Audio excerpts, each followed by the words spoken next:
मी doctor Sabiha, भारतातील leading sex and relationship coach व sex coach आहे असं म्हटल्याबरोबर समोरच्या चेहऱ्यावर एक प्रश्नचिन्ह असतो आणि मला नेहमी विचारलं जातं, मॅम मग तुम्ही नक्की करता काय?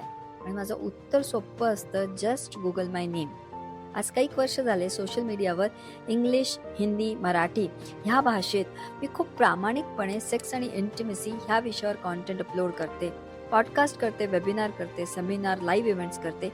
उद्देश एकच आहे, एक अशी non judgmental safe space create करावी जिथं सेक्स सारख्या टॅबू टॉपिकवर मोकळा संवाद करता येईल. मी इंडिव्हिज्युअल्स आणि कपल सोबत one on one coaching session सुद्धा घेते, ऑनलाईन ऑफलाईन, जिथं सेक्स आणि रिलेशनशिप निगडीत इतक्या असंख्य प्रश्न असतात, पण ते नक्की विचारायचे कोणाला हे कळत नसतं आणि ते नातं किचकट होतं. मग त्या नात्याला कन्फ्युजन पासून क्लॅरिटी पर्यंत नेण्याची जिम्मेदारी माझी.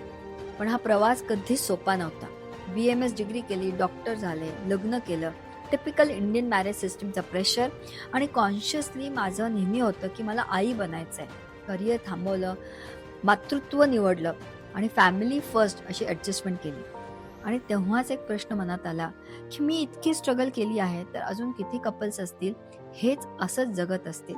उत्तर अगदी क्लिअर होतं, जे मला मिळालं नाही, जे मला इतरांसाठी क्रिएट करायचं आहे. सोशल मीडिया, ट्रोलिंग, त्याचं प्रेशर, माझ्या कॅरेक्टरचं असॅसिनेशन, हे सगळं असूनही मी थांबले नाही.